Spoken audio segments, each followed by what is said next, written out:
My name is Brian Sullivan, Chair of the Affordable Housing Trust. I will call the May 6th meeting to order. Members, when I call your name, please respond in the affirmative.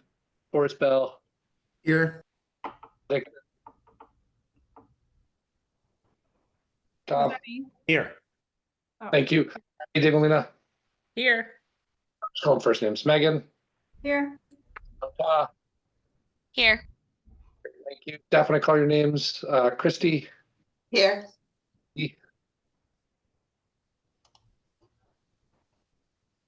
Said Lee, I'm here. Thank you, Lee. Rachel. Here. Great. Anticipated speakers, Colin. Here. Colin, Ann. Here. Great. We have some members of the public. Thank you. All votes. Today's meeting will be taken via roll call. Please mute your devices when you're not speaking. Anything you share on your screens may appear to the public. This is a public meeting. Please take care in identifying yourself. Raymond's iPhone. Raymond, can you just let us know your last name?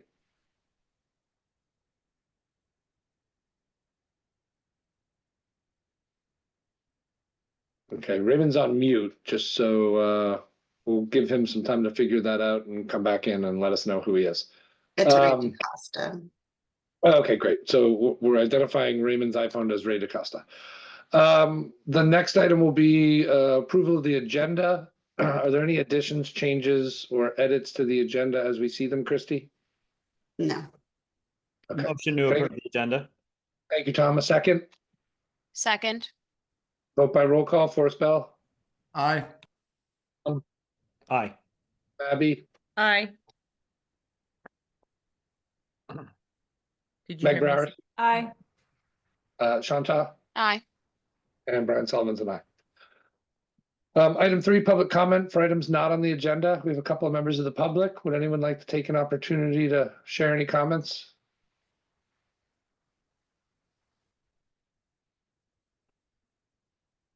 Seeing no reaction, I'll turn to the board. Any members of the board as a member of the public have any comments? Seeing none, Christy. Thank you. I know I'm not a member of the board, but I thought I would take this time to just thank the Nantucket community for their support of affordable and attainable housing at this year's annual town meeting. The vote of confidence allows the Affordable Housing Trust to continue the critical work that we're doing. And I thought it was really great to see the turnout and support and the conversations that it started. I think one of the biggest takeaways I took is our continued work on expanding communication paths and making sure that we're connecting to the community in a variety of different ways. I heard that some people saw our information on Instagram, so we found that's a good source moving forward. So I just wanted to say thank you to the community, and we'll continue to do the good work that we're doing. Here. Thank you, Christy. Christy, thank you for such a strong showing at the meeting. With that, well, if there's any other public comment? Seeing none, close public comment. Item 4, approval of minutes for March 4th and April 15th. Have all the review, edits, and changes that anyone would like to make been completed? Seeing no reaction, I'll look for, we can, I guess, take them together. Is there a motion to approve the minutes of March 4th and April 15th? So moved. Thank you, Shanta. And a second? I'll second. Forrest, vote by roll. Forrest? Aye. Tom Dixon? Aye. Abby? Aye. Meg? Aye. Shanta? Aye. And Brian's an aye. Moving to announcements. Christy, I'll come back to you. Thank you. And I'm just going to share my screen to show these announcements.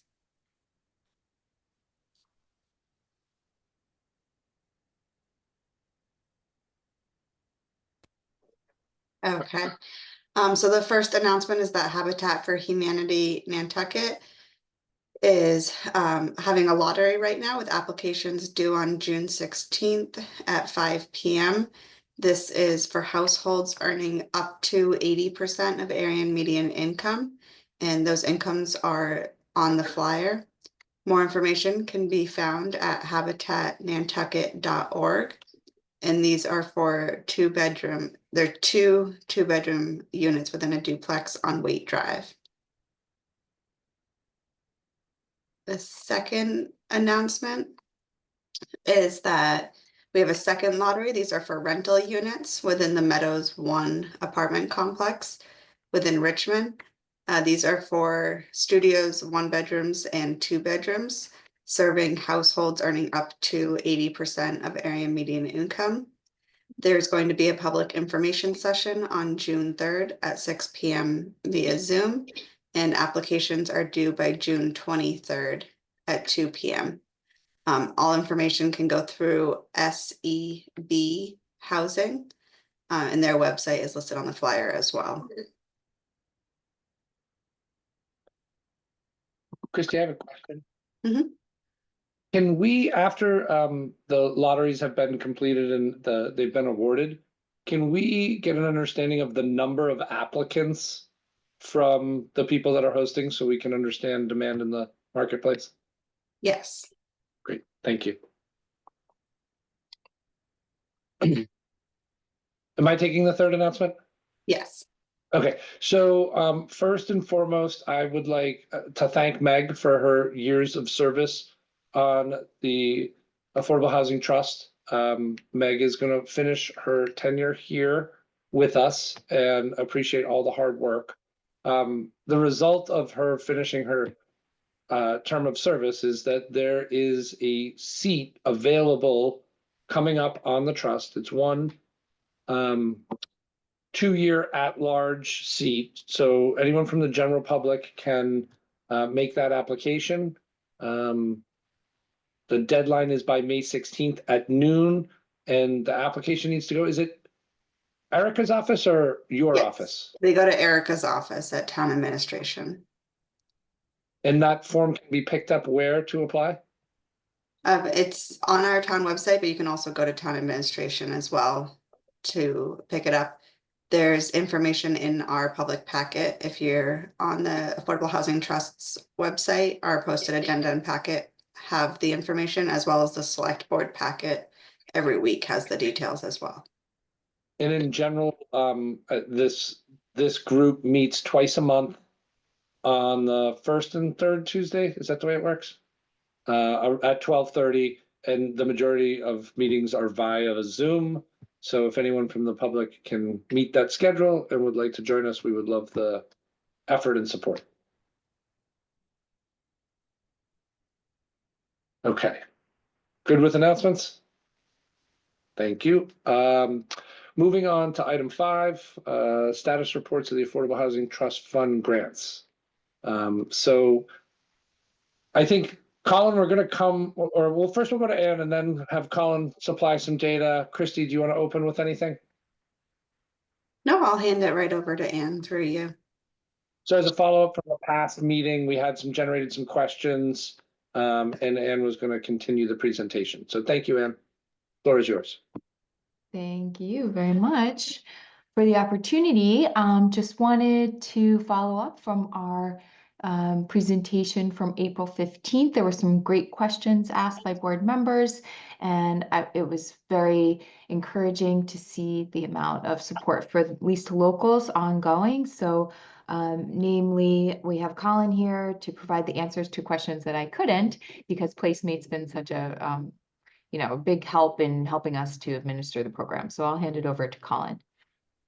Thank you, Ann. And sorry, Chair Sullivan.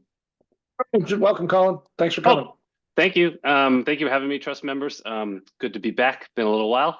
Excited to answer the questions that Vice Chair Day had quite a few, and then just kind of give an update and some next steps. So Ann and Christy and I and Dylan met last week just to kind of prepare for this. So I think we're well aligned with staff in our update and recommendations. So I'm just going to share my screen and jump into it.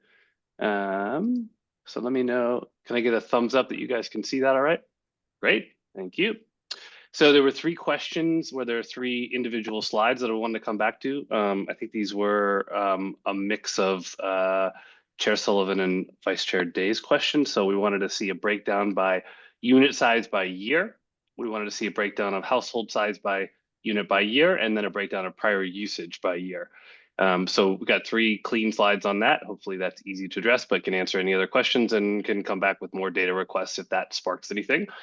And then there was a question on the budget, sort of the pipeline and what was remaining from the AHT incentive budget, and really just kind of looking forward, where do we think we'll be by the end of this grant cycle? Which then brings up a great question of what's next. Chair Sullivan, you kind of asked and kind of resurfaced the idea of, okay, we've got these year 1 properties that we offered a 50% renewal to this year, and we had talked about giving them a 25% renewal to kind of keep the retention high for a third lease term. So this sort of laid out with these 3 bullet points would be what a budget could look like if we did the same kind of strategy we had for last year, which is a 50% incentive for the properties that are signing up this year for next year, and then adding in a new third cohort year, and kind of just have a discussion about what that would look like, and can kind of share our data as well of what we're seeing in terms of, you know, potential saturation or lead volume. So I'm just going to keep going. If anyone wants to stop me, please jump in. Just to get into the unit size question, this is a breakdown of year 1 to year 2. I think one of the questions from Vice Chair Day was about kind of, you know, seeing what's the mix between private rooms and whole homes, and that's also tied to the next slide of household size. So you can see we're still this sort of, I think, is a good indicator that we're getting smaller unit sizes, because we also, you know that most homes in Nantucket are 3-bedroom or larger. So there's kind of a nice mix here. Chair Sullivan, you have a question? So these are units that came in those years. And so presumably we can add the totals, and that's the total unit count supported in the program today. Yeah. Okay. Yep. The slight nuance would be that year 1, you know, we offered that renewal, and we've been seeing about a 75% renewal rate. So some of these would have dropped off in year 2. So you can't exactly combine them, but it's pretty close. That makes sense. So if I were looking at active now, it's not the addition of these 2. It's a different number. Yeah, which I'm happy to follow up with, you know, if you wanted to see that. But like, as an example, if we were to look at 3-bedroom, there's 8 in year 1 and 6 in year 2. It would probably look really like 6 and 6, right? Because maybe 1 or 2 dropped out. It doesn't exactly hold by unit size that it's exactly 72%. Some, you know, I'd have to dig into the data, but generally, you know, you can, I think, you know, I was trying to draw some conclusions here from the question too, which is, are we seeing only larger units or only smaller units? But it's nice just to see a variety, I think, is what the headline takeaway is here. It would be interesting over time, Colin, to see kind of how does it trend as you get more time, right? Yep. And do we see trending away from larger units into smaller, or vice versa? You know, anecdotally, I've heard that some people have dropped out of the program because it wasn't affordable. So is that a small unit or a big unit, and not being affordable to the homeowner because they couldn't make enough? Yep, understood. And, you know, there'll be a little noise here because year 1 obviously included different terms, right? The rent caps were different. Incentive amounts were the same.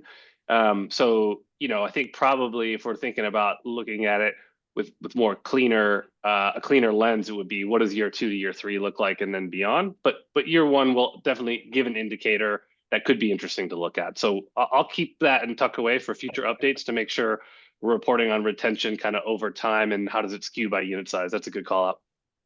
Because originally, I think in other marketplace, you talked about even without secondary and third year subsidy, that you saw retention rates at 80%. Yeah, we're across all markets. It's still trending in about 75%. And I think market forces in Nantucket such that short-term rentals and just personal usage and real estate prices being where they're at, you know, we're seeing a naturally lower retention rate. We are increasing it to get it back to kind of what the average is, but we're having to throw money at it to do that. Okay. Oops. Thank you. And then you're welcome. The next one is household size. So again, seeing a mix, larger and smaller households. So, you can infer from what you want from this, but essentially, seeing a smattering of 4-person, 3-person, what we may, kind of indicate as families, and then smaller units, which would be maybe couples and single folks. So nothing too exciting here. Go ahead. Another question, future data. When you have multiple individuals in a house, can we identify if they're wage earners or not wage earners? So Yeah, way of identifying how, like, family households without identifying family, right? Like, sure. there's Yeah. 4 people in the house and 2 wage earners or 3 wage earners versus 1. Yeah, we could look at that a number of different ways, but we can try to pull out, one way we could do that is it's by qualified tenant. So that could include children. Let me look at how to do that for our future update. One of the reason I'm asking that is because I've been contemplating a lot recently about how high bedroom rents are. And so the trend we're seeing is a lot of businesses are driving up rent costs on the island because there's a wage earner in every bedroom. And so Yep. overall market rents have become very high.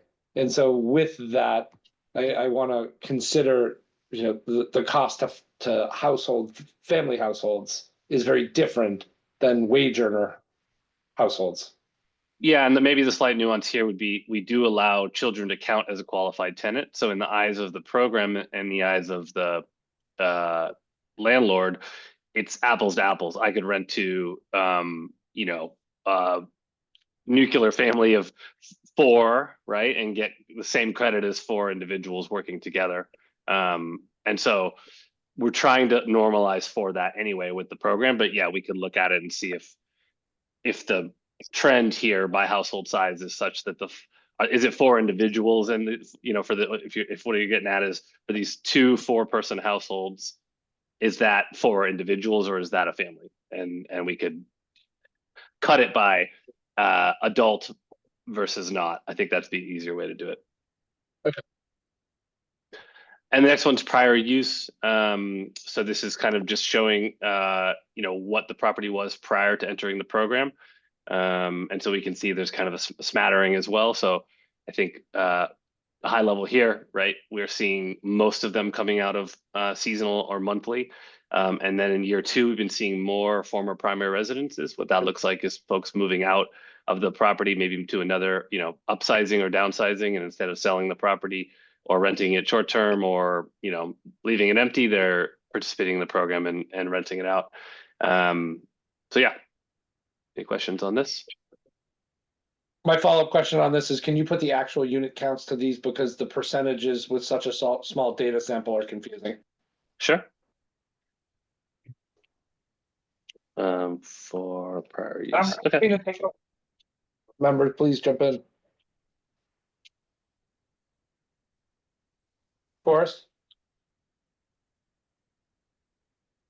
I just have a quick question. What would constitute the excuse me, the other category? That's a good question. I don't actually know. Sometimes, so it's self-reported. We usually try to clarify with folks. Let me follow up on that. I just don't know off the top of my head. It should fall into one of these buckets. That's a good point. Okay. All right, moving on to the April 15th questions. I think we addressed everything for those 3, but I got a couple of good takeaways that we can bring back to a future meeting or submit written, however we want to do it. Now kind of looking at the sort of property owner leads for 2025, this was kind of a question from, how are we trending? What is it looking like? This will kind of feed into a question about the momentum and potential saturation of the program. So this chart shows we're doing organically, really. We haven't done any paid marketing for a long time in this program. Anne's doing a little bit of work from Housing Nantucket, sending out newsletters. We had a press release from Act Now as kind of the wind down, but there really hasn't been much, outward advertising for this program. And you can kind of assume, this Q1 into April are sort of the slow season. In terms of people making moves on real estate, but we're still getting good interest. And April was a very strong month for leads. So you know, what we're seeing is when these people write in, they're typically looking for 3 to 6 months in advance. So they're kind of doing their diligence and fact finding. And, you know, we sort of suspect that this will continue to just grow as there's word of mouth, as we potentially do, you know, any paid advertising or anything. I think where we've been sitting is, you know, wanting to see the sort of continued momentum of this program and signaled from, I think, this trust on whether there's interest to fund this for another year before we go out and outwardly try to market the program and find new homeowners, but they're coming in organically. So I think that's really good to just see the continued momentum, because if we do want to fund this and have a new cohort come in, there is lots of interest, you know, and it will continue. We, you know, kind of our projections will be, you know, 3+ a month. And that'll sort of lead us to be able to actually use our whole budget for this grant cycle. If there's no questions on this, I can jump into the budget slide, or I can answer any questions here. All right. So the budget slide, kind of clean this up from last time. So you can kind of see year one, assume that is, you know, grayed out because we're not really talking about that. We are looking at the real-time data for year one renewals, so that this is just to kind of show the math here. So this carries over, and we're renewing about 75% of those properties. So we expect we'll spend about $132,000 on renewing 75% of the year one properties. And then our forecast, just based on where we're at and from the previous slide, is it will land by the end of August at 24 properties, new properties joining, which would bring us to a cumulative 98 tenants housed. So that's the combination. Brian, this is kind of your question earlier. This is, you know, taking the retained tenants, the ones that stayed in year two. We'd be servicing close to 100 people with this program for a total spend of sort of where we targeted, $560,000. As a reminder, the HT funded the bulk of that at $450,000, and Remain will fund the rest. And we have a little extra left from Act Now to be able to kind of cover any overages. So Ann and I feel really confident that we're in a good budget place, and that you know, if all of our projections kind of go through, we are in a good place to exhaust all of the funding. It's going to be down to the sort of last month. So, you know, certainly, you know, if the indication today was we didn't want to move forward at all with this program beyond year two, we feel like we'd be in a good place in submitting to the AHT, you know, sort of final reimbursement request into the month of August to exhaust that full $450,000. I think expectation and sort of on in your end was that we come back and give an update around this time, which is, you know, why we're here and kind of rolling this into okay, what does another year look like? So if we assume the sort of trajectory continues and we'd add another 24 properties from September 25 into August 26, that would look like housing additional 58 people. With our kind of retention estimates, we'd still be housing 127 people into year three. So, you know, we don't know what retention will look like for a third year. Brian, you'd asked this question to us before. So we assumed that we'd give a 25% incentive for the third year. That's this number I'm highlighting here, with a renewal rate of 65%. So it sort of goes down a bit because it went from 75%, and then 65% of those folks would stay in the property. And then sort of the same assumptions from year two renewals, offering a 50% incentive, we'd expect 75% would renew. And then again, obviously, this one highlighted here would just be the cost for the additional cohort to come in at the full 100%. So you aren't dealing with retention yet. So this number is bigger than last year. Our, you know, thought process one is that we are, it's going to be a compounding cost because you obviously got the 50% renewals, the 25% renewals, and then the full 100% cohort coming in. And we don't expect that saturation will happen just because this continues to be a program that organically is getting results. And Ann and I feel really confident this is a great program from a cost, you know, sort of benefit analysis here. And it's a good supplement to all of the great work you guys are doing on deed restrictions and, you know, other sort of longer term projects. The real kind of elephant in the room would be how long do we want to keep this going, because it does keep getting more expensive into a, you know, year four and beyond. And there certainly would be a saturation point or point that makes sense to wind this down. But we don't feel that is, you know, approaching now for a year three.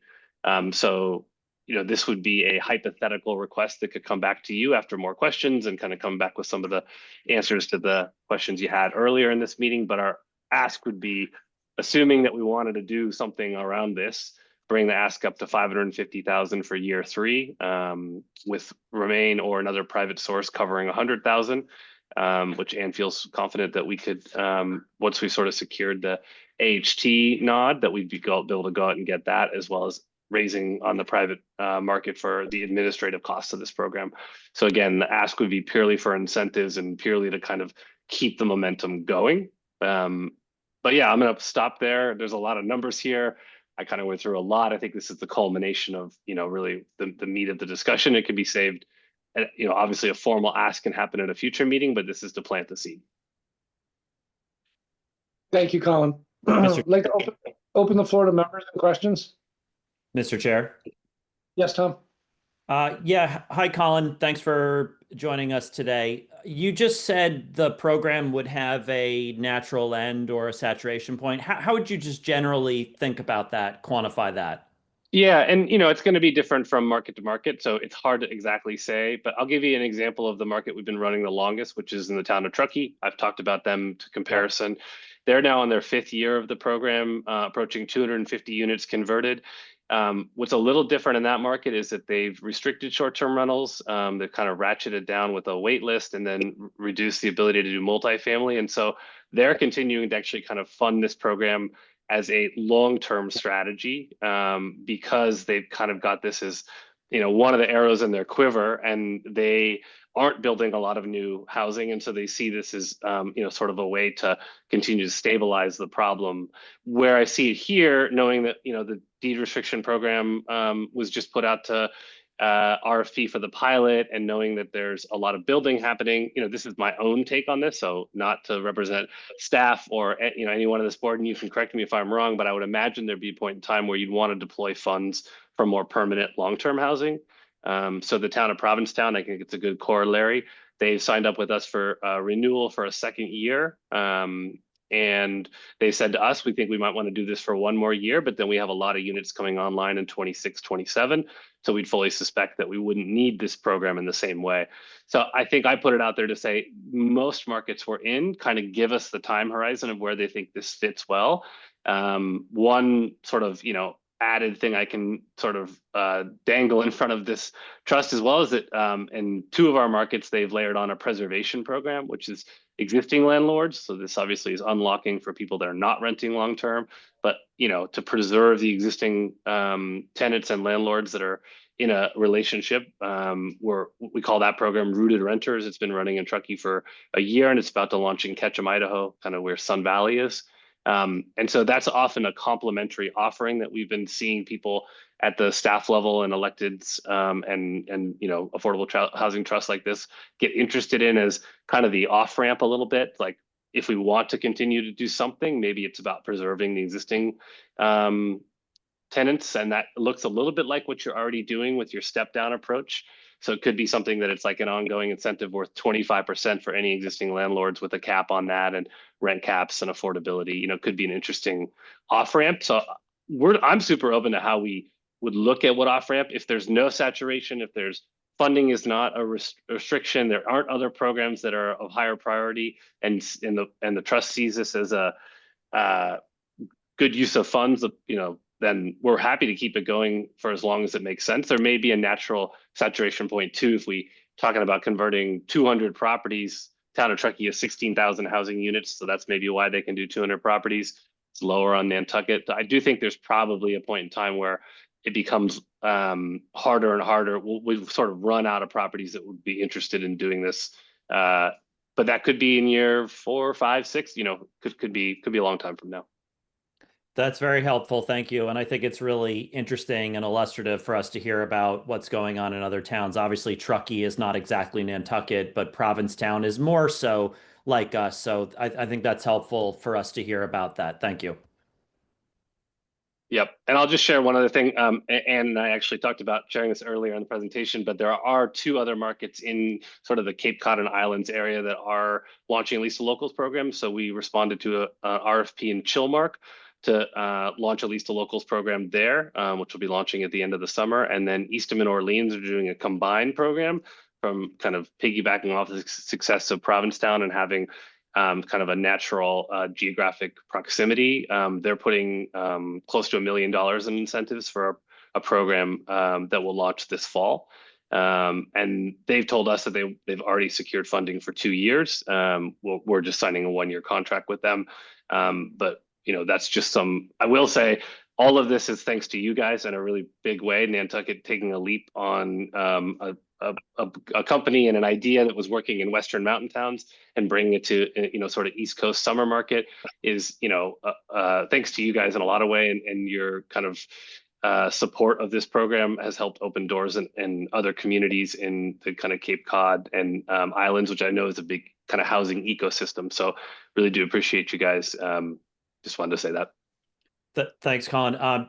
That's interesting. So Eastham and Chilmark are funding that through RFPs, through their Affordable Housing Trust, through their town structure? Yeah, so they're slightly different programs. Eastham and Orleans is through an Affordable Housing Trust, and it's, I believe, I'd have to double check with my business partner Kai, she's also my wife, on what exactly the funding source is for that one. I believe it's Affordable Housing Trust. Chilmark program, I'd have to double check, and I'll give an update on this next time, just kind of regional approach where other conversations happening, because probably good for you as you're having conversations with other people in your seats in other communities, and they may ask you questions about this. But Chilmark's is a long-standing rental assistance program that's being sort of repurposed. So it's through the Dukes County Housing Authority, and I don't know the funding source. So I'll take that away as let's get back to you with funding source. Great, thank you. Thanks, Colin. Any other members with questions?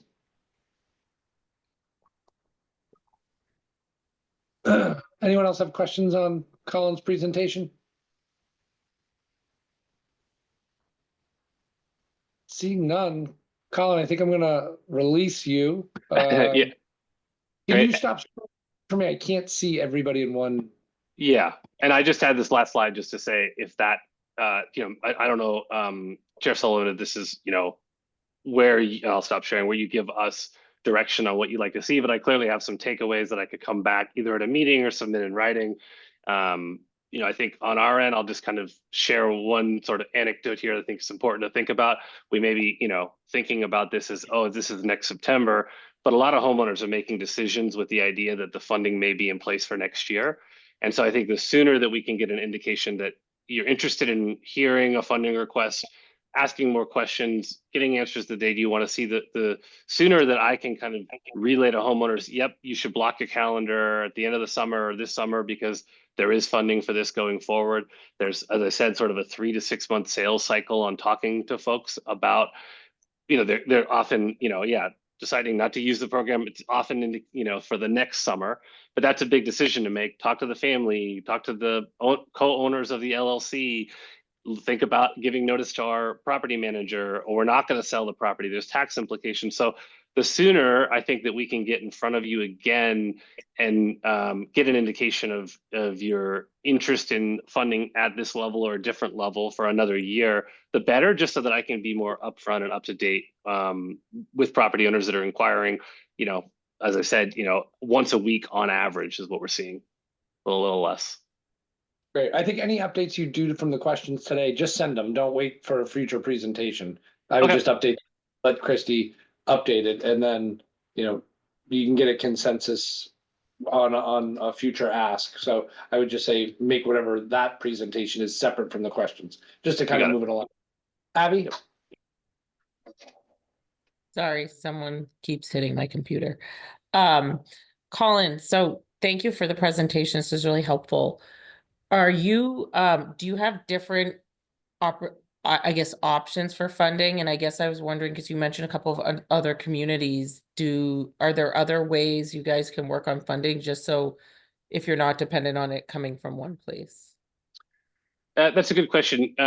So I think if there's sort of, so I will say most communities we're working through, we contract with the town or the city for the administrative staff liaison. So that's slightly different here. So that is not something that Christie and town staff have indicated they have the capacity to take on. There's no funding asked for the administrative side. So I will say, for what it's worth, that is not an ask that we brought to, I know the AHT probably can't fund that, but it's, from the public sector, that's not being funded. So that's private.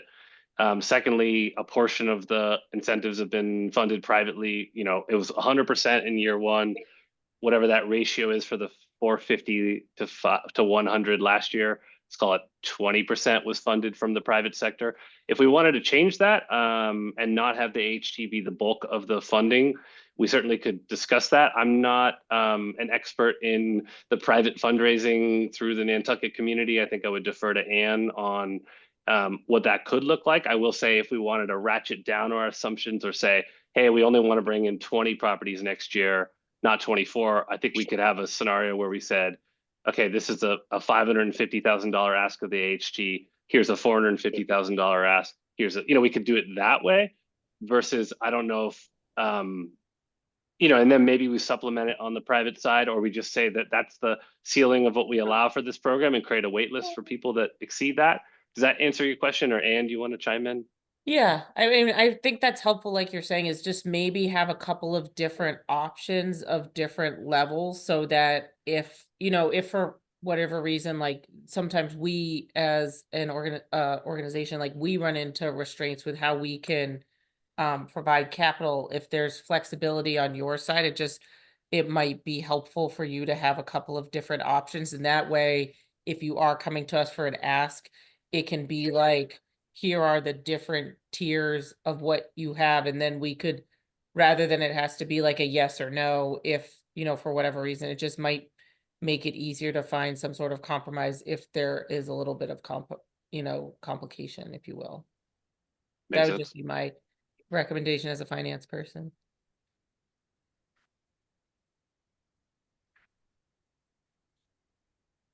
Any others with thoughts or comments?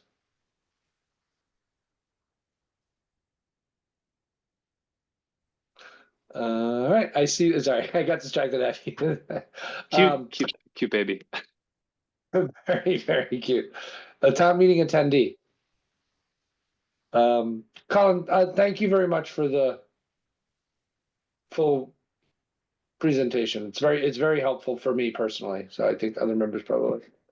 Great. Well, I'm happy to come back anytime. I will prepare the written answers to get to Christie via Anne, and we'll get that back this week. It's pretty easy, all those requests. And we can also lay out what a budget scenarios could look like too. And then I'll circle back with Christie and decide how to move this forward and what the next steps look like. So I can leave on this meeting whenever you want me to. Great. Thank you, Colin. Appreciate it. Thanks, guys. All right, let me move back to page 1. So we'll close item number 6 and open item 7, an update on the announcement for the Howard Dickler Award. Christie? Yes, thank you. So this year, the Nantucket Affordable Housing Trust is proud to announce that Beth Ann Meehan was selected as the 2025 recipient of the Dr. Howard Dickler Housing Advocacy Award. And I just wanted to read a little statement that was read at town meeting about Beth Ann. And she was in attendance, which was great to see her be recognized in front of the community. But Beth Ann Meehan embodies the spirit of Dr. Dickler through her tireless dedication to housing advocacy for Nantucket's year-round community. Over the years, she has played a pivotal role in facilitating access to affordable housing for countless individuals and families. Beth Ann has served on the boards of Housing Nantucket, Habitat for Humanity, and the Nantucket Housing Authority, where she continues to contribute her expertise and passion. In a professional capacity as a mortgage loan officer at Cape Cod 5, Beth Ann has helped families secure financing for first-time homeownership, integrating her commitment to affordable housing into her daily work. Her advocacy extends beyond her profession. She is known for her willingness to speak up and advocate for the community, whether by attending events at the State House in support of the real estate transfer fee, or by speaking up at public hearings to champion workforce housing. The Nantucket Affordable Housing Trust extends its heartfelt congratulations to Beth Ann Meehan for her exemplary service and unwavering commitment to improving housing opportunities for our community. Thanks.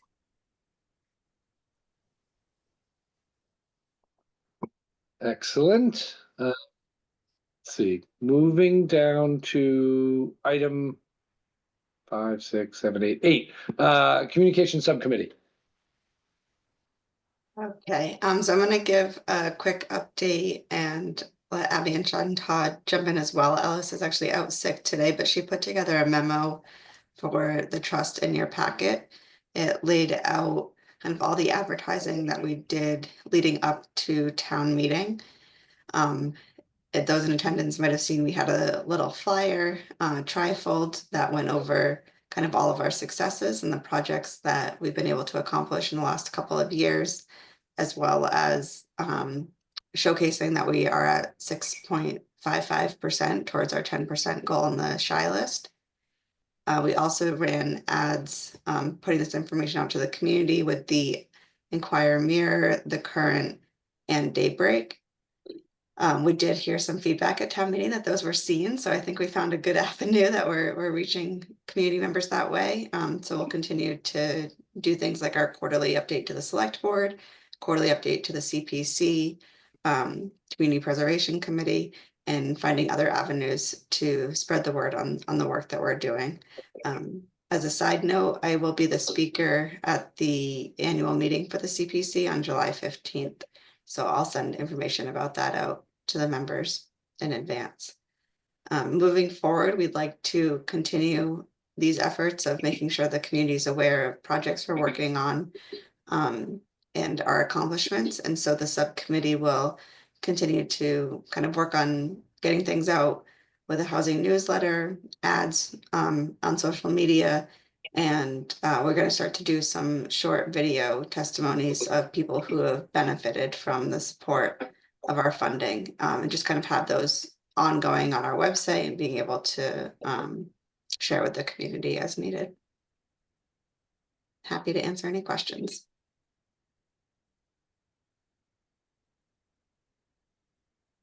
I mean, I'll just reiterate what Christy said. I think I saw a lot of the ads. Like if you were going through The Current, you could see them on like every page, which was great. So I think the ads are definitely visible. I heard the same feedback Christy did of people saw our flyer, and I think the flyer got judged up by the experts as Florencia and her team, so it looked really nice. And so I think that is great, and I think maybe going forward, we should aim to try and whenever there's another town meeting, just have like an updated version of the flyer, which is great because now we have a starting point. And as Christy mentioned, like just having the videos going forward, I think making sure we kind of consistently put stuff on the town social media, because it sounds like people definitely were looking at it. So I feel like it was very encouraging. It was nice to see all the stuff out there. And I mean, we did get some of our funding, so hopefully it paid off. We might, Chrissy, maybe we need to do some sort of financial ROI calculation on what we spent versus what we got back in funding if you want. So sorry, that was just my 2 cents. That's great. Thank you, Abby. Anyone else? Mr. Chair, Yes, Tom. would you entertain like a board comment in the end here? Like, Yeah. from the previous? Okay, I just want to say really good work to Christy and yourself and those who spoke on housing issues on the floor of town meeting. I really thought that was a good non-planned team effort. And I thought we made the case in, those situations are kind of difficult because you're responding to several different things all at once in a fluid situation. So I felt like kind of we were working as a team when we were all doing that. And obviously those were important issues and very, very important and crucial to our mission. And I would just quickly comment that really good that Article 82, the seasonal communities designation, was not called and went through. That is a major bonus for us and something I think we'll be taking a look at moving forward. Thank you, Tom. To follow up on that, I'm gonna come back to communications for just a second. Christie and communication board members, if there is a way that we can effectively distribute Christie's quarterly select board reports and break it down, so it doesn't feel like we're trying to push out as much information come a town meeting or a special town meeting. I think that would be really effective way, because there's so much information in that, and distributed in a manner more indifferently than we are currently.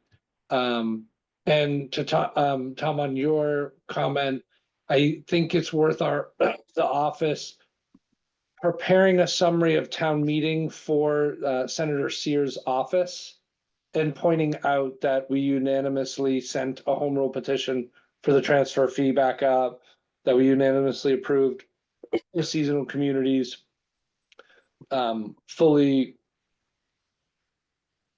tapped our CPC for funding mechanisms, and all of the things that we've done effectively at the Nantucket level. So how can we continue to get more and better support at the state to help ease the burden on our taxpayer?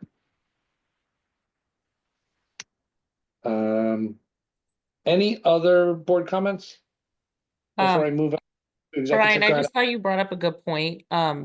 Christy, maybe what we can do is if you have your quarterly reports and we put them on the website, maybe what we can do is just like do a quick thing on social media of like updated quarterly. So like you said, Brian, people will know, because it sounds like people, it was like very effective. Everything links back to that QR code, but that people know like, hey, the website is updated, and also that we're keeping the website like updated and fresh.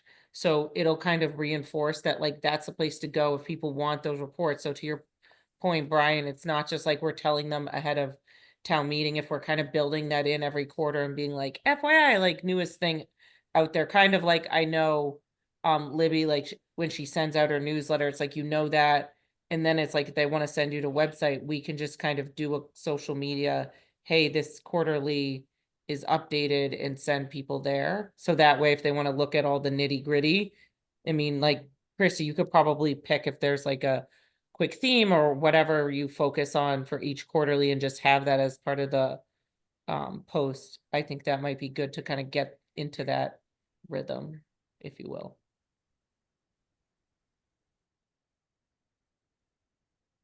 Shanta? Thanks, Mr. Chair. Just commentary on overall communications leading up to town meeting and the effects. I thought it was great hearing, I agree, hearing people say that they actually saw the social media posts. I personally didn't see any, so you always wonder, where does it go when you schedule those posts? So that was really nice. And I agree that you know, Christy, you put so much time, energy, and effort into putting together your reports that it would be really nice to get them out into the community through as many avenues as possible. You know, in the housing office update that for Libby's monthly newsletter, you know, you can always pull something from your quarterly report and put it in there, just so we're just constantly bombarding them with information, because we're often hearing that we're so secretive with how we manage the funding, even though these meetings are public and everything we do is public. We've learned that people don't necessarily go looking for the information. So if we can get it into their hands as much as possible through social media, even using the chamber e-blast, I feel like I keep singing it, but we do have access to those, to individual e-blasts, and also to placements, premium placements in their newsletters. We have banner ads available to us as well as Town of Nantucket. So by all means, feel free to use them. That's cool. That's a great distribution method.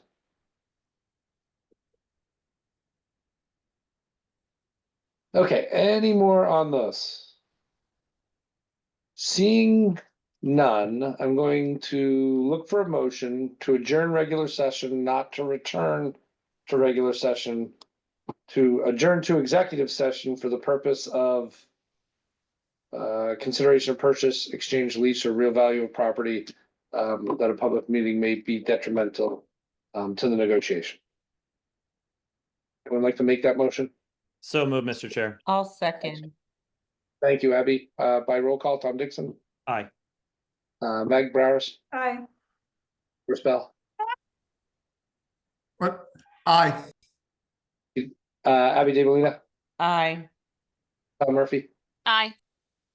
and Brian Sullivan's an aye. Great. Thanks, everybody. Thank you.